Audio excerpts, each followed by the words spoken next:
Well, welcome to the Beyond Cinema Studio, Mr. John Akomfrah. Thank you, sir. The Stuart Hall project. Yes. Talk to me about taking something that's it's about this great thinker, Stuart Hall.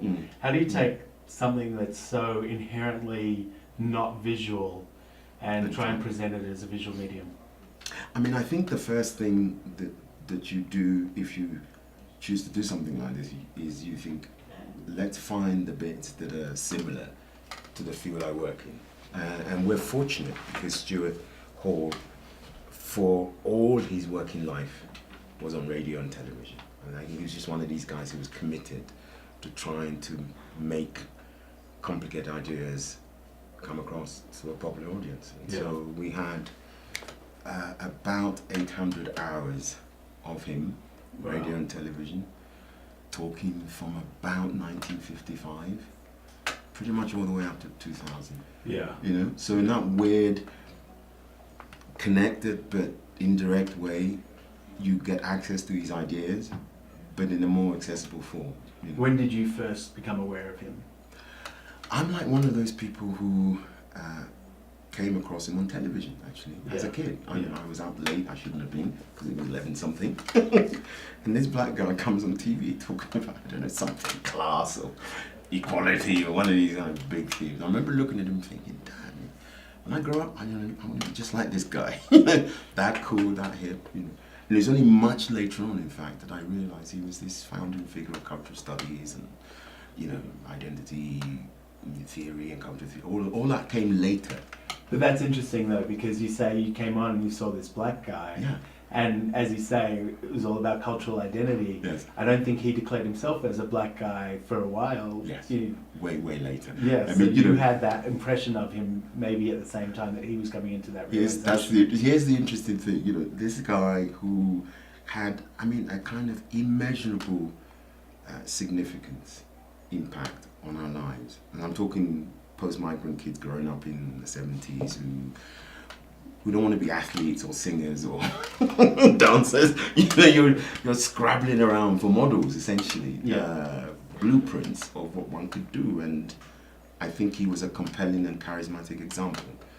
And yet, at that time, he's not himself sure necessarily whether he's, and I think that's in a way what's characterized the Black British scene. There's a kind of ambivalence in how it defines identity.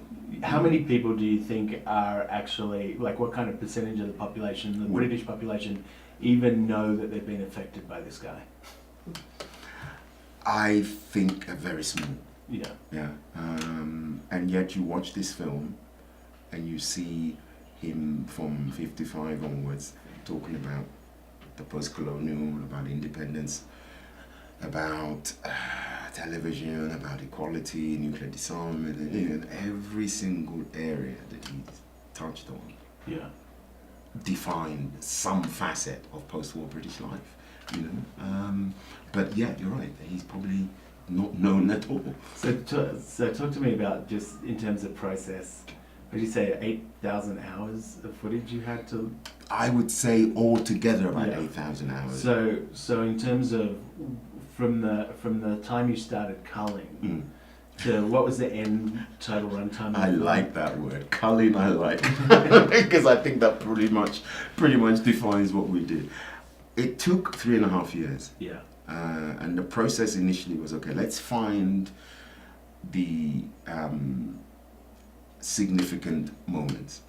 You know, let's find the moment when you could sense that he himself is clear that this is the cultural studies moment or the nuclear disarmament moment. You know, let's find those. They're difficult, but when you do, everything else kind of slots in. You know, you suddenly think, okay, well, we've got a kind of narrative here. You know, a sort of through line. Right. And what made it challenging was that I wanted it to be not just a kind of intellectual portrait, but also a portrait of a figure, a personality.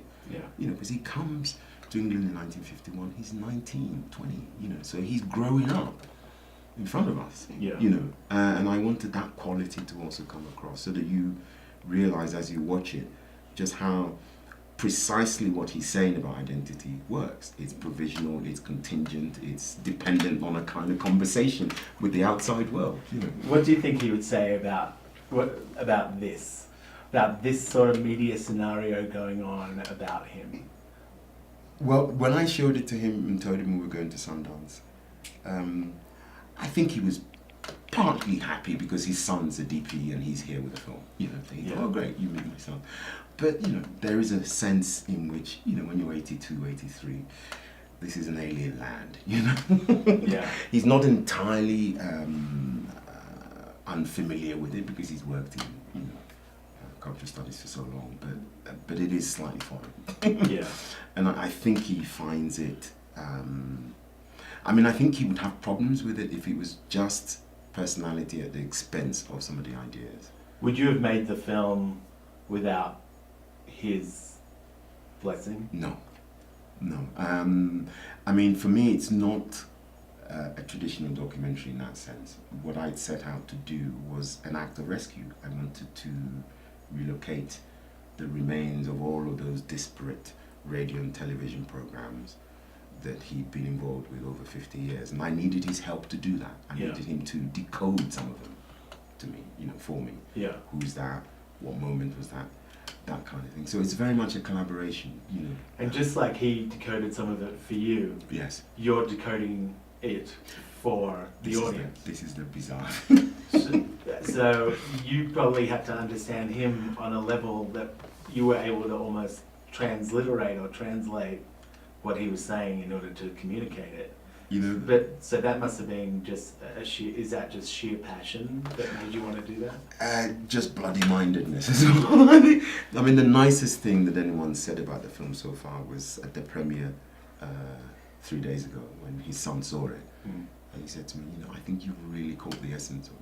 You know, that wasn't the intention. I hadn't set out to catch the essence of Stuart Hall, but I did want to make sure that everything that was in it I understood the context, what it was trying to do, because I needed to understand where to go next. Yeah. You know, and that meant really fully appreciating the moment in which he was speaking, the context, because of course you've got in the film not just him speaking, but the array of archival material from that period. So if he's speaking about equality, How does he define himself inevitably or finally? Does he, as a Marxist, as a left-winger, does he use the term cultural theorist? As if someone asked him what he did for a living, you know, what words would he use?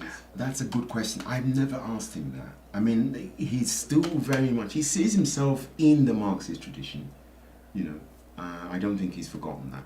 He has profound disagreements with large sections of it, you know. Right. But he's an insider, you know. He believes in the overview of the Marxist tradition and wants to work inside that. Very clearly, still sees himself as problematically English. I mean, he's lived there for, you know, since 1951. Yeah. Doesn't still consider himself fully English. I think. Does he go back to Jamaica? Did he ever go back? Regularly, yes, regularly. And I think one of the profound regrets in his life was that he was never able to connect with Jamaica in the way that he felt he should have. Right. But you know, he's, as he says, you know, this is what the multicultural moment is. It's that moment when you're not able to go back and you can't fully embrace where you are. Yeah. There's that middle space, and that's the moment of multicultural. Well, Snoop Dogg just went to Jamaica. I heard. He got himself redefined. He's now Snoop Lion. Can you imagine if Stuart Hall went Dub to Snoop. Yeah, maybe Dub Stuart, Dub Hall. And then you could call the album the Stuart Hall Project. It did. Yes. It did. Well, you know, since the Stuart Hall Project, as I hope people get to see the film, will understand, isn't just about the project, i.e. the film, but the project being his life. And that's really what we're trying to kind of nail here. When they see that, they will also see that we have a certain kind of open-endedness to this. You know, it could go on. There are areas I didn't cover because I didn't think they were necessary for this. Yeah. So maybe a dub version might just be Remix.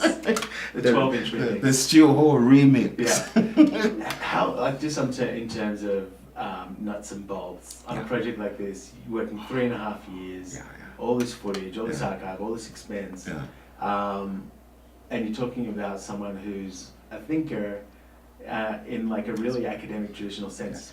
Is it the case, do you go to academia and get academic institutions to help you fund this, or private sector?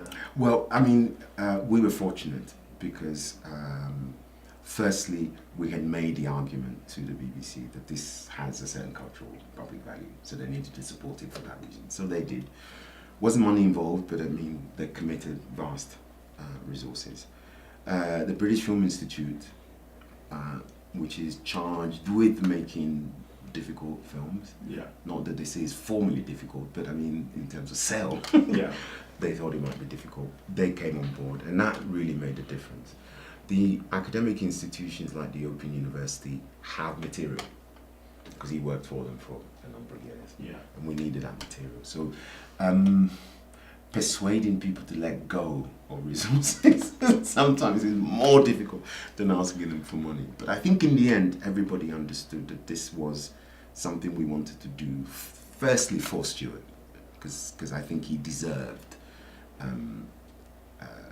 the project which said to people who know him principally as an intellectual from the 70s, you know, when the space of cultural studies opened, those people needed to know that he had prior lives which are as significant. Right.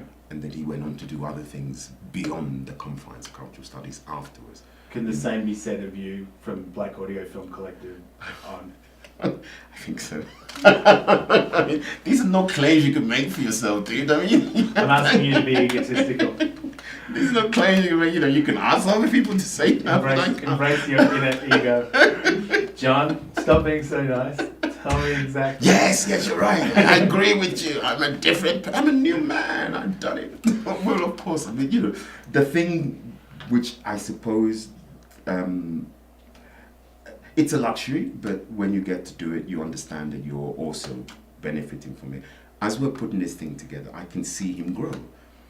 I can see him making adjustments, recalculations, recalibrations of things, moving in that direction for a moment. You know, and of course that applies to me as well. You know, it would do, you know. Yeah.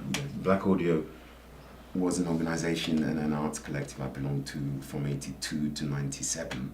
Yeah. It's a long time. You know, it's a long time and a large chunk of my life. But it ended in 97 and it's now... It was for 15 years, it's now 15 years since. Exactly. You know, so, I mean, I think a lot of... there's no way in which what I do now would be possible without that experience. I mean, there's just no way. You know, down specifically to the inherent respect that we learned in Black Audio for archival material. We just knew there was a value to it other than just as illustration. You know, that there was a way in which you can use archival material to structure narratives in their own right, not as a secondary, you know, subsection to a voice, or, you know what I mean? And it's particularly gratifying to have what is now sort of 96-minute film, 95% of which is archive, which feels as if it was always like that. And it isn't. I mean, everything in it's been constructed. Yeah. You know, it's made up of 400 films. Is there a lost child? Is there something that almost made it in that didn't, that you're still in your head? Can you tell us what that is? Well, there were one or two programs that he did for Channel 4 that I never found. One was an interview with CLR James. I found it as a sort of DVD, I just didn't find it as a real film. A couple of others, I'm trying to think. I mean, essentially, the bulk of what we've got in the film are his appearances on the BBC, both on radio and television. We didn't do that well with the commercial channels, and that's a regret. I don't think that there's anything. How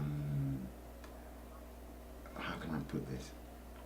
Profound, which is in some ways echoed elsewhere in what we've got that we didn't get. Yeah. But you know, when you do archive things, you become anal. You just think, I want everything. And now that it's locked though, it's locked. But sod's law, now that it's locked, And the screened. 9 out of 10 gems will turn up, proving me wrong. Right. You know. Have you got is there a new master that's going to rule your life for the next few years? No, I just want a break. Take a holiday. I just want to take a holiday and then think. I mean, you know, I'm trying to operate in these multiple worlds at the moment. You know, so I have a kind of fine art gallery existence. I've got this film and TV existence, and I just want to take a break for a bit, try and plot a course through the year. And that will be enough. Yeah, re-engage with the creative. Indeed. Very cool. It's been a pleasure chatting to you for a few minutes. Indeed. Thanks so Good much. to meet you.